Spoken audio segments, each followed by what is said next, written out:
Assalamualaikum warahmatullahi wabarakatuh. Bismillahirrahmanirrahim. Alhamdulillahi rabbil alamin. Lahun ni'mah wa lahul fadl wa lahul thana'ul hasan.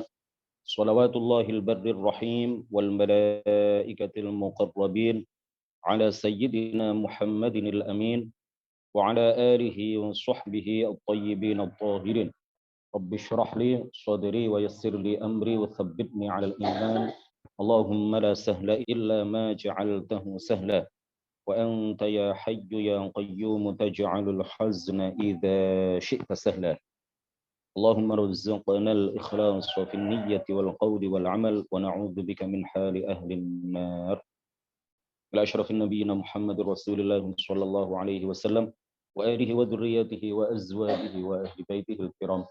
وإلى أرواح إخوانه من الأنبياء والمرسلين الصحابة والتابعين والأولياء الصالحين والعلماء العاملين والملائكة المقربين والمجاهدين في سبيل رب العالمين وإلى المصنفين المخلصين ونخص خصوصا إلى سلطان الأولياء الشيخ عبد القادر الجيلاني وسلطان الأولياء الإمام أحمد الرفاعي الكبير سلسلة رجال الطريقة الرفاعية وسلسلة رجال الطريقة القادرية وسلسلة رجال الطريقة النقشبندية وسلسلة رجال الطريقة العلوية وإلى أرواح المسلمين والمسلمات والمؤمنين والمؤمنات من مشارق الأرض إلى مغاربها برها وبحرها خصوصا آباءنا وأمهاتنا وأجدادنا وجداتنا ومشايخنا ومشايخ مشايخنا وأساتذتنا وأساتذة أساتذتنا ونخص خصوصا إلى شيخ مشايخنا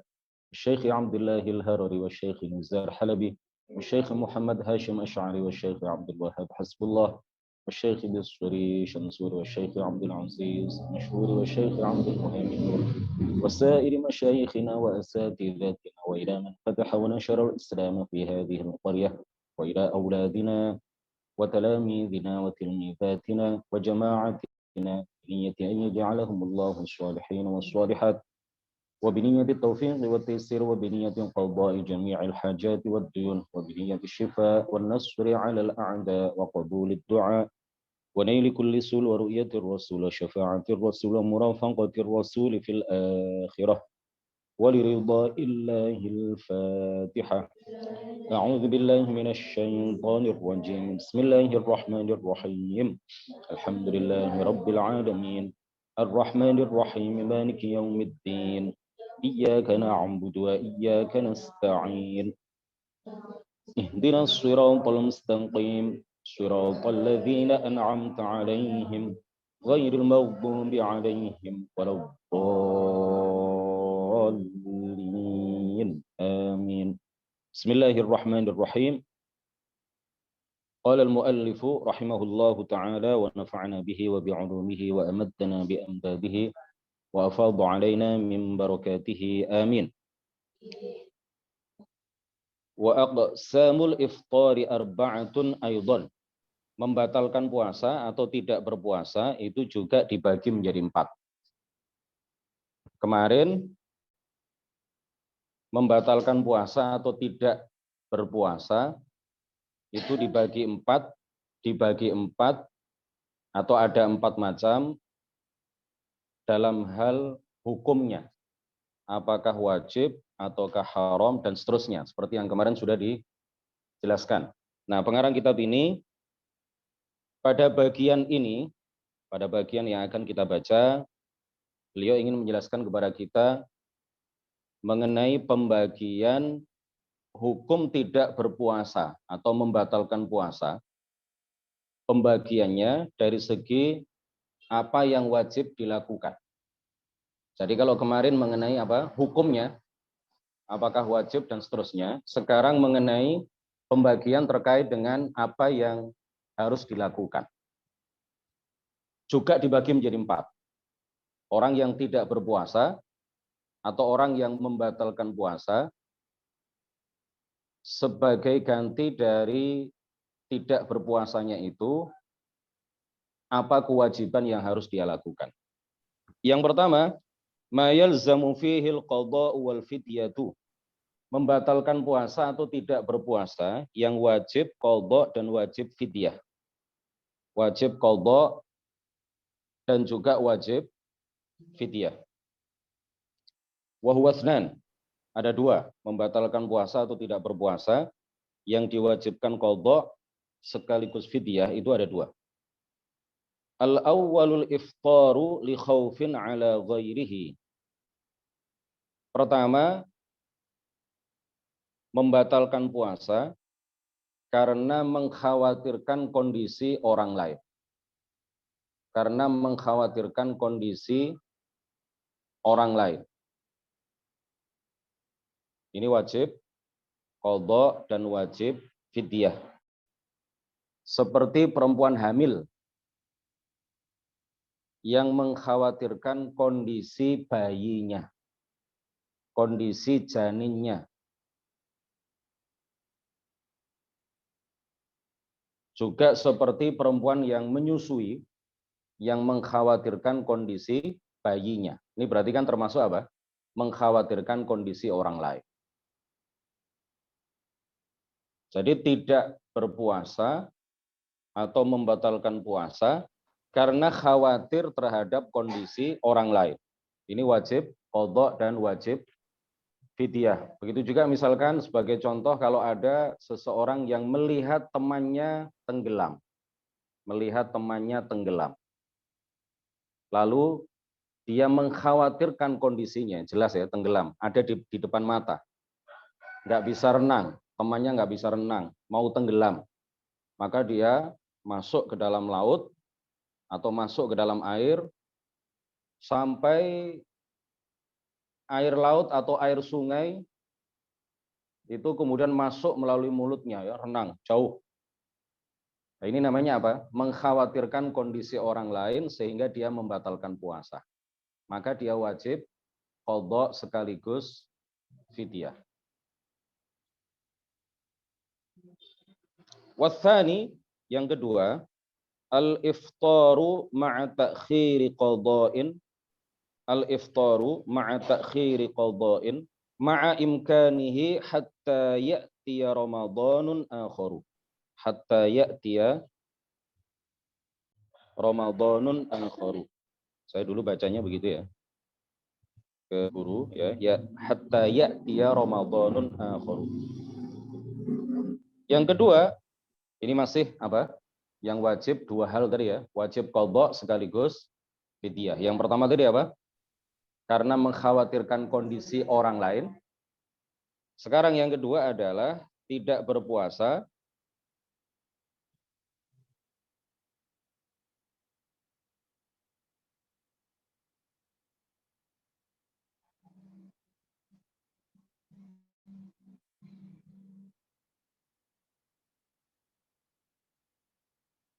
disertai dengan mengakhirkan qadha padahal dia mampu sampai datang Ramadan berikutnya.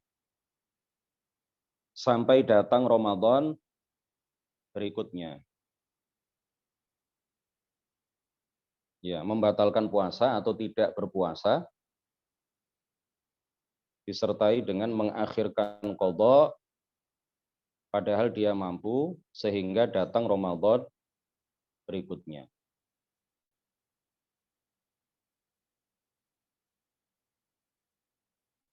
Ya, artinya seperti yang kemarin kita sampaikan ya, punya tanggungan qadha Ramadan 1 hari. Ramadan tahun lalu punya tanggungan 1 hari. Qadhanya diundur-undur ya, ditunda-tunda sampai H-1 Ramadan. Besok ini 1 Ramadan, hari ini puasa. Hari ini puasa. Lah kok yang hari ini puasa itu kemudian dibatalkan.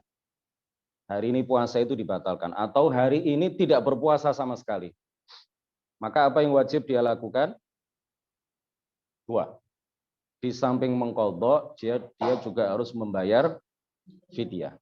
Di samping mengqadha, mengqadhanya berarti apa? Setelah Ramadan yang kedua ini, Karena sudah datang Ramadan, dia belum mengqadha tanggungan puasa 1 hari yang dia tinggalkan pada Ramadan sebelumnya. Jadi setelah Ramadan dia wajib mengqadha. Setelah Ramadan yang kedua ini dia wajib mengqadha dan juga wajib bagi dia bayar fidyah. Kemarin sudah disampaikan kapan bayar fidyahnya, ketika memasuki Ramadan kedua. Ketika memasuki Ramadan kedua. Wathaniha, yang kedua apa ini? Jadi yang pertama itu yang wajib qadha dan wajib fidyah. Sekarang yang kedua adalah ma yalzamu fihil qadha, yang wajib qadha saja. Dunal fidyati, tidak wajib fidyah.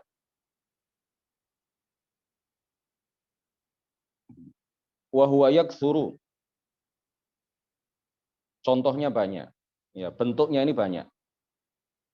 Kal mughma alaihi, seperti orang yang pingsan. Kal mughma alaihi, seperti orang yang pingsan.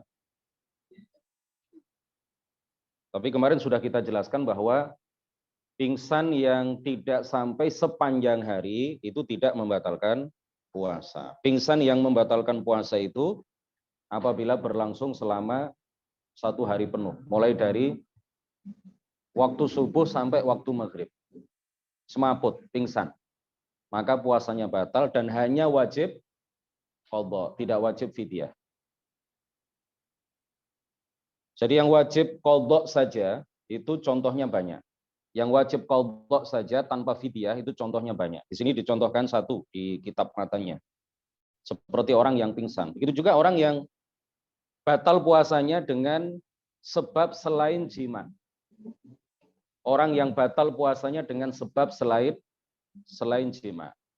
Dengan sebab dia makan, minum, atau orang yang membatalkan puasa karena musafir.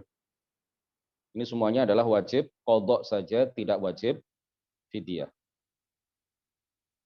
Wa tsalitsuha, dan yang ketiga, ma yalzamu fihil fidyatu, yang wajib fidyah saja, dunal qadha'i, tanpa qadha. Wajib fidyah saja, tidak wajib qadha.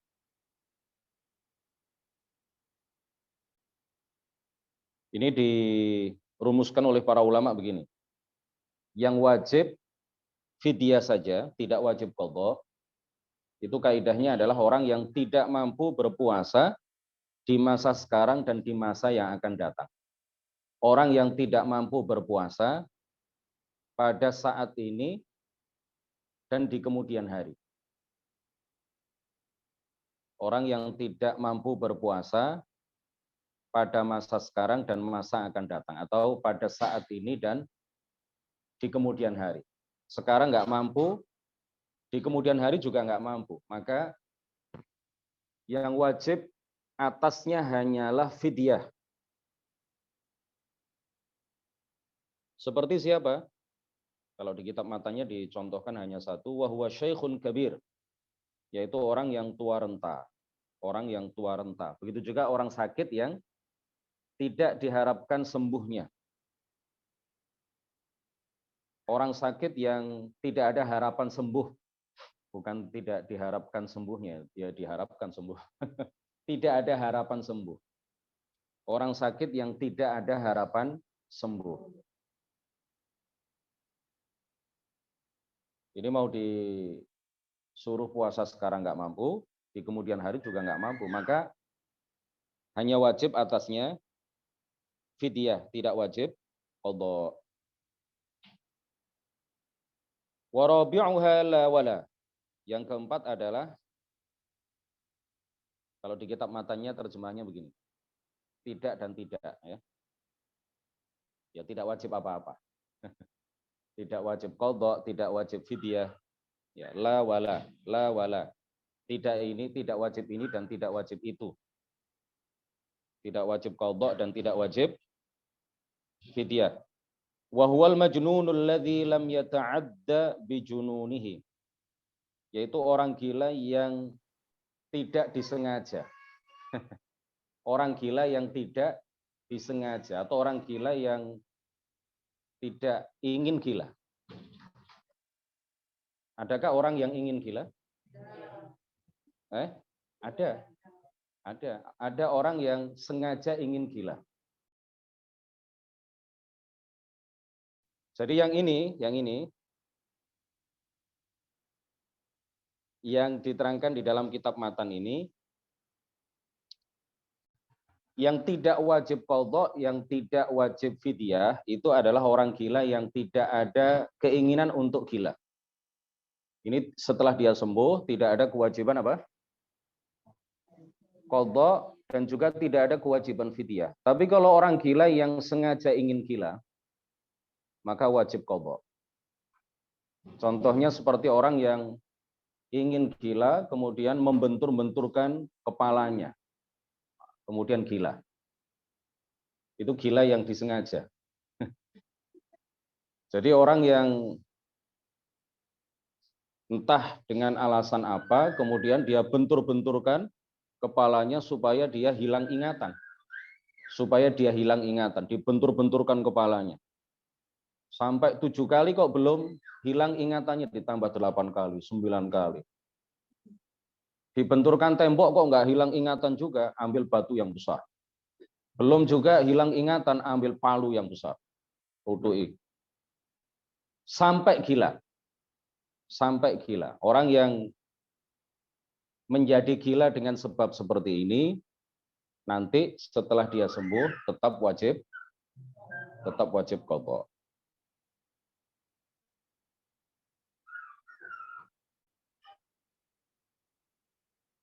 Kemudian contoh yang keempat ini juga adalah anak kecil yang belum balik. Anak kecil yang belum balik. Ini tidak wajib qadha. Kalau dia tidak berpuasa, maka dia tidak wajib qadha dan tidak wajib fidyah. Anak kecil yang belum balik. Cuma perlu diperhatikan bahwa anak kecil yang belum balik, kalau dia memenuhi 3 kriteria, walinya wajib menyuruhnya berpuasa. Dia tidak wajib puasa. Kalau dia tidak puasa juga tidak wajib fidyah, tidak wajib qadha. Tapi walinya, salah satu dari walinya wajib menyuruhnya puasa. Kalau anak itu memenuhi 3 kriteria. Yang pertama, sudah genap berusia 7 tahun Hijriah. Genap, bukan menginjak usia 7 tahun. Genap berusia 7 tahun Hijriah. Kriteria kedua, dia sudah mumayyiz. Bisa memahami pembicaraan dan bisa menjawab pertanyaan. Kamu sholat itu dalam 1 hari yang diwajibkan oleh Allah itu berapa kali? Dia bisa menjawab 5 kali. Puasa itu di bulan apa? Di bulan Ramadan. Berapa kali dalam setahun Ramadan itu datang? 1 kali misalkan. Dia bisa menjawab pertanyaan-pertanyaan sederhana, maka dia disebut mumayyiz. Atau menurut sebagian ulama, mumayyiz itu anak yang sudah bisa makan, minum, dan istinja secara mandiri. Anak yang sudah dapat makan, minum, atau istinja, cawi itu ya, istinja tanpa bantuan orang lain, secara mandiri. Berarti dia sudah mumayyiz. Ini pengertian mumayyiz menurut sebagian ulama. Kriteria ketiga, dia kuat puasa. Kriteria yang ketiga adalah dia kuat puasa. Jadi kalau memenuhi 3 kriteria ini, walinya, salah satu walinya secara fardu kifayah wajib menyuruhnya untuk berpuasa. Salah satu walinya. Jadi wali anak itu kan bisa bapak, bisa ibu, bisa kakek, bisa nenek, baik dari jalur ayah maupun dari jalur ibu. Kalau salah seorang di antara para wali ini sudah menyuruhnya berpuasa, maka gugur kewajiban bagi wali yang lain untuk menyuruhnya berpuasa. Kalau anak itu sudah genap usia 10 tahun, Hijriah, disuruh puasa, dia kuat puasa, disuruh puasa tidak mau. Ya dia anaknya nggak ada kewajiban apa-apa, dia tidak wajib qadha dan tidak wajib bayar fidyah, tapi orang tuanya wajib memukulnya. orang tuanya wajib memukulnya. Jika anak itu sudah genap 10 tahun Hijriah, kuat berpuasa, disuruh puasa tidak mau, maka salah satu dari walinya, yang kita sebutkan tadi, wajib memukulnya. Dengan pukulan yang tidak begitu keras, tapi juga tidak begitu lembek. Kalau pukulan lembek, ya anak itu nggak takut. Kalau pukulan keras nanti sampai mengakibatkan patahnya tulang atau darah mengalir juga nggak boleh ya. Ya dengan pukulan yang sedang tapi merasa bahwa anak itu wah ini ada sesuatu ini sehingga saya harus puasa ini. Kalau nggak puasa maka orang tua saya marah. Jadi anak itu merasa diberi ketegasan oleh walinya untuk mendidiknya, untuk memberitahukannya, untuk menegaskan kepadanya bahwa puasa itu penting, harus dilakukan. Ya, anak itu merasa seperti itu, terdidik. Akhirnya apa? Tergerak, tergugah untuk puasa.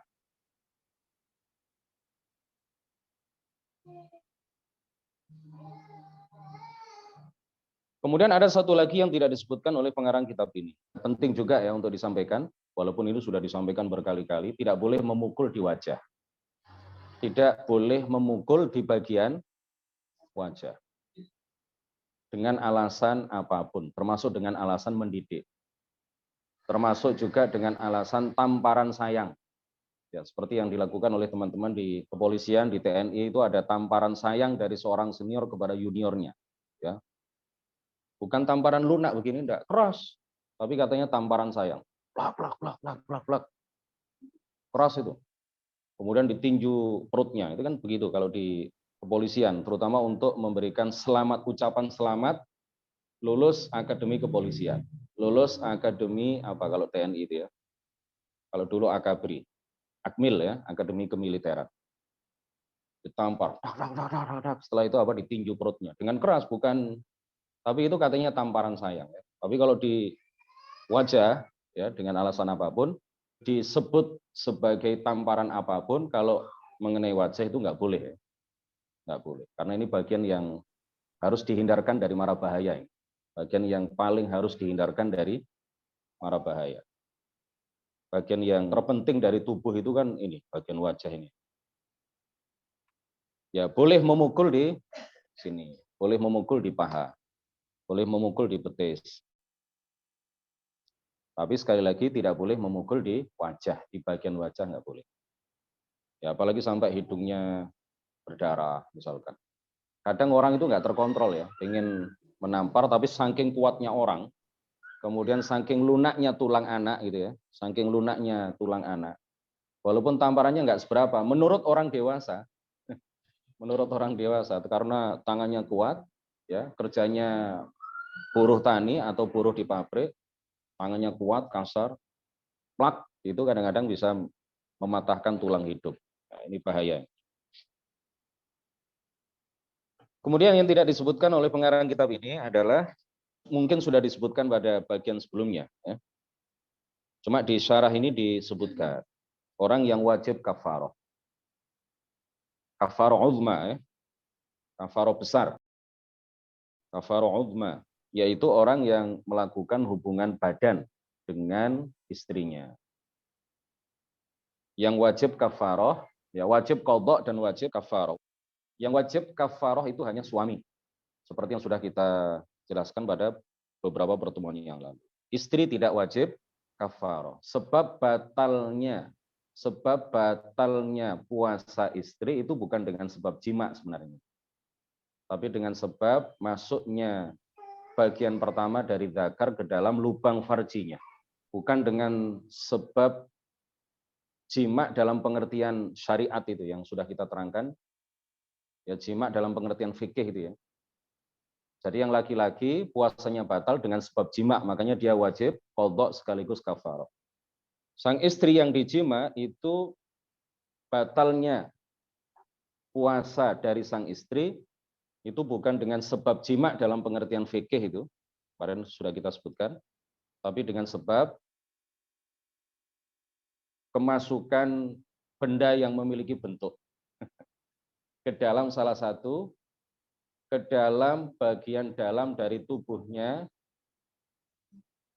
melalui lubang yang terbuka. Farji itu kan lubangnya terbuka, itu termasuk secara Kajimah ini mesti nggak kuat nahan ketawa kalau masalah-masalah sensitif seperti ini.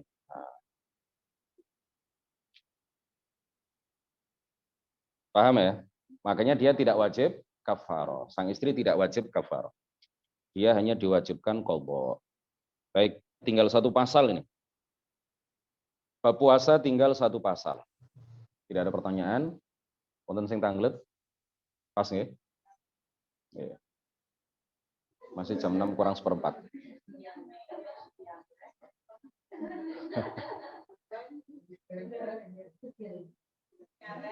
Buka Jisati enten pertanyaan? Pas? Pas. Ardian libur dah? Libur? Betul. Berangkat jam berapa? 6:30. 6 seperempat. Oke. Barakallahu fikum. Subhanakallahumma wa bihamdik asyhadu an la ilaha illa anta astaghfiruka wa atubu ilaik. La ilaha illallah. Allahumma shalli ala sayyidina Muhammad wa ala rabbi ighfir li wa liwalidayya wa lil mu'minina wal mu'minat. Assalamualaikum warahmatullahi wabarakatuh. Barakallahu fikum.